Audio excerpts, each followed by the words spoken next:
baik. Tadi kita sudah mendengar bagaimana perjuangannya walaupun dengan keterbatasan tersebut tapi tidak putus asa dan akhirnya ada seorang yang percaya pada beliau, memberikan simpatinya luar biasa dan sekarang akhirnya beliau menjadi seorang advokat ya, betul ya Pak ya? Iya. Sampai detik ini ya. Sampai Iya. detik ini. Oke, saya mau memberikan Anda sesuatu lagi. Ini menarik sekali ini karena saya belum pernah dengar sebelumnya. Saya baru dengar tadi bahwa ternyata ada sebuah kafe ini bernama Pavilion 28. Nah, di dalam Pavilion 28 ini terdapat sebuah bioskop. Oke. Bioskop ini ditujukan untuk para tunanetra. Lucu ya, bioskopnya ditujukan untuk para tunanetra. Jadi para tunanetra itu bisa menikmati sebuah film di bioskop tersebut. Bioskop untuk para tunanetra. Namanya bioskop bisik. Jadi seperti apa? Kita lihat, silahkan. Kamu antar film kita, dan pastiin filmnya jangan sampai putus di tengah-tengah. Setelah itu aku kasih tau nama aku. Deal? Menonton film merupakan salah satu hal yang disukai banyak orang untuk melepas kejenuhan. Meski begitu, tak semua orang dapat memperoleh akses asyiknya menikmati cerita yang tampil di sebuah layar lebar. Terutama bagi mereka penyandang disabilitas, salah satunya tunanetra. Dari situlah kemudian bioskop bisik lahir membawa misi untuk membantu mereka yang terbatas penglihatannya untuk menikmati sebuah film. Bioskop bisik yang mulai diperkenalkan pada 17 Januari 2015 lalu, kini dapat ditemui di sebuah tempat hangout yang bernama Pavilion 28. Yang di dalamnya terdapat art space, creative corner, kedai, ruang publik, dan mini cinema yang sebulan sekali ditujukan untuk kegiatan bioskop bisik.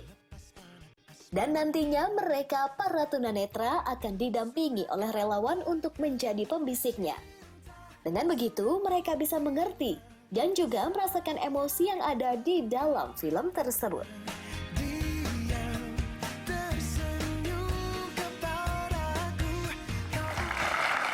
Baik. Itu tadi gambaran bioskop bisik ya, bioskop bisik. Nah, kita tanya langsung aja dengan manajer operasional Pavilion 28 ini adalah Mia.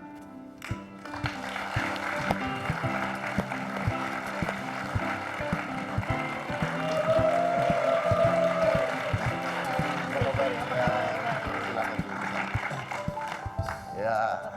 Iya. Oke, ini menarik nih. Jadi saya mau tanya langsung, bioskop bisik. Ini gimana konsepnya gimana? Jadi awalnya bioskop bisik itu seperti kata bisik ya, emang tunanetra itu kan seperti halnya kita ya. Maksudnya mereka juga punya hobi nonton sebenarnya. Betul.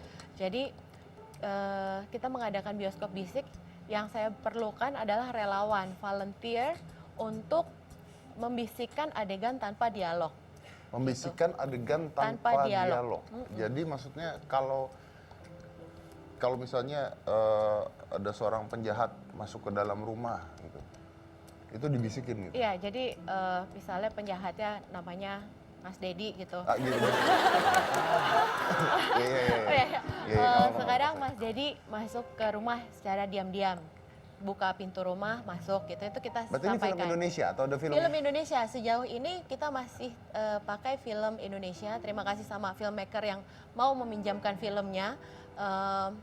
Lalu karena kalau bahasa Inggris kita harus membacakan teks kan, atau kalau tunanetranya bisa berbahasa Inggris ya, bisa gitu. Kalau enggak, jadi dua tapi kali sejauh ini lipat, kita masih ya, tetap putar film Indonesia.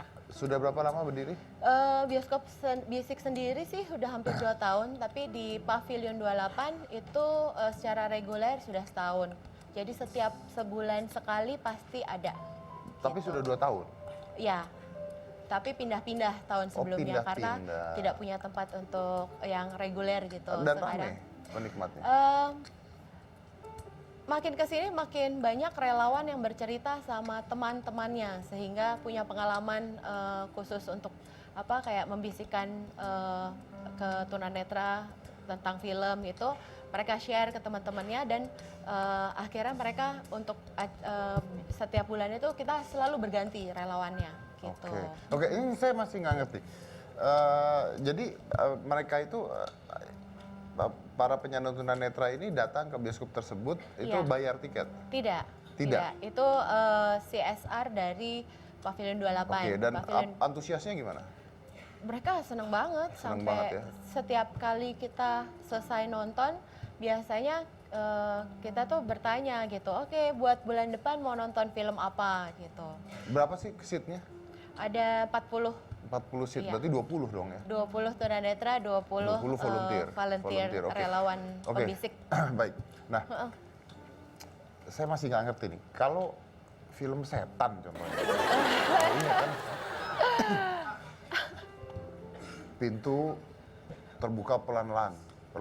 Nah, dia lagi masuk nih dalam pintu. Tiba-tiba setannya keluar. Wah, dia teriak sendiri. Gimana Nah, ya? itu dia. Jadi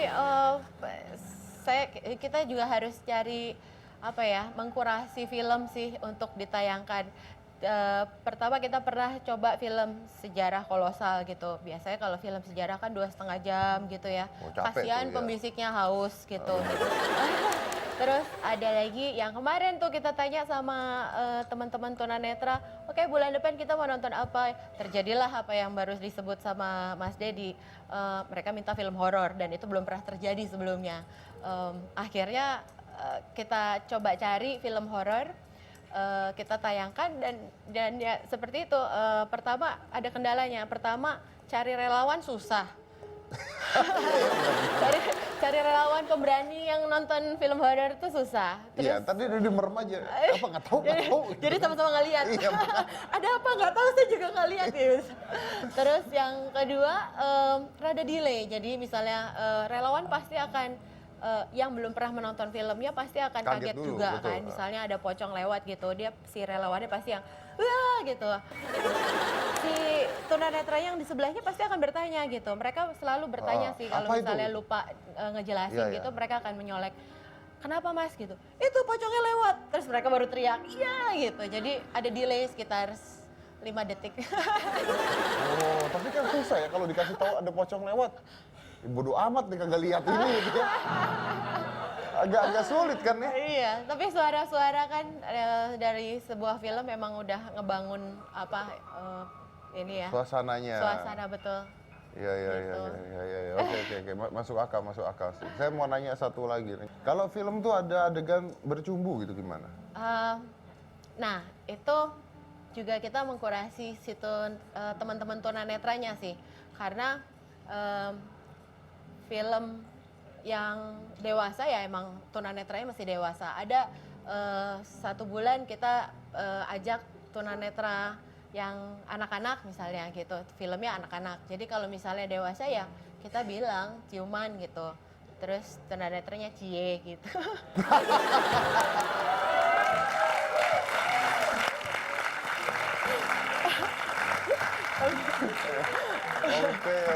Oke.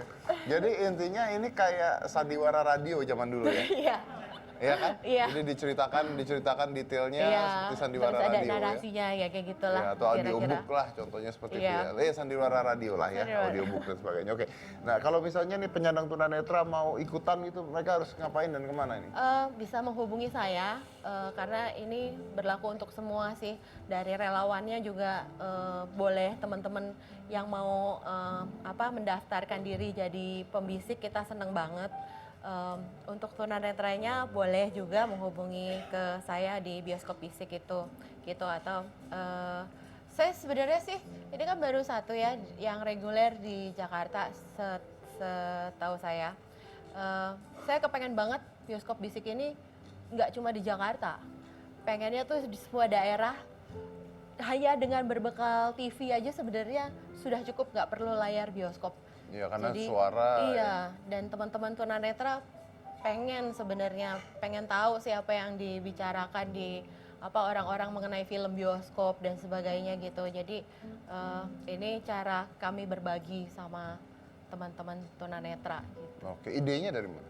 Idenya karena ya itu sih dari bioskop bisik ada namanya Mbak Cici, dia tiba-tiba menelpon saya, Nia gue punya ide nih untuk bioskop bisik gitu, dan tertarik banget sih karena emang berteman dengan punya teman tunanetra itu yang bilang hobi gue nonton gitu. Si Mbak Cici nih. Iya, dan kita yang bingung, hobi lo nonton apa, nontonnya gimana gitu. Jadi mereka di rumah ya seperti biasa nonton hitam putih, nonton sinetron misalnya kayak gitu. Ya. Jadi seperti sandiwara radio ya, basicnya ya. Basicnya ya. Oke, baik, menarik banget. Oke, Pak Sugianto dengar kayak gini, tertarik nggak pengen tahu? Ya, sebetulnya saya setelah kehilangan penglihatan ini ada dua hal yang saya merasa paling kehilangan. Ya. Satu nonton, dua membaca. Pertama membaca dan menonton. Nah, membaca kebetulan kalau di rumah itu dulu dibantu sama Anton, asisten saya ini sering membacakan berbagai buku yang kami sama-sama interest, bersejarah utamanya. Kemudian, nah nonton ini saya kemudian merasa juga, saya juga tidak perlu lagi hal-hal seperti itulah. Dari buku juga saya sudah memperoleh banyak informasi yang saya perlukan. Padahal kan nonton itu menurut gambaran saya mungkin seperti ini. Tetapi kan kalau sutradara melukiskannya dalam kanvas filmnya kan jadi lain lagi. Betul. Nah, sebetulnya ya saya kan tentu dengan segala keterbatasan saya. Kalau sutradara kan dia punya informasi yang lebih lengkap, misalnya mengenai kostumnya, mengenai macam-macamnya kan gitu. Nah, itu yang saya terus terang tidak dapat menikmati lagi, Mas Dedi. Oke, menarik.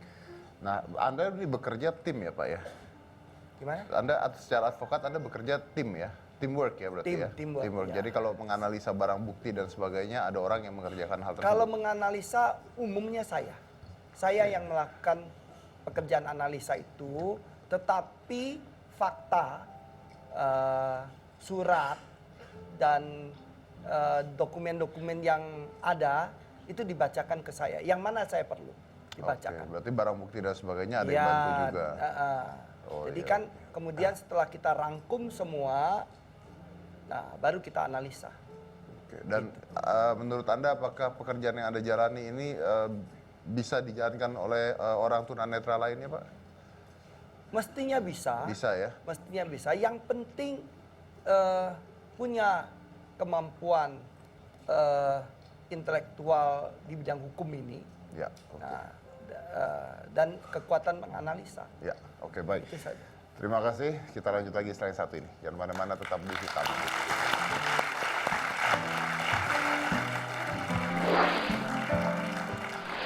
Lalu wanita yang berwajah pucat tadi berdiri.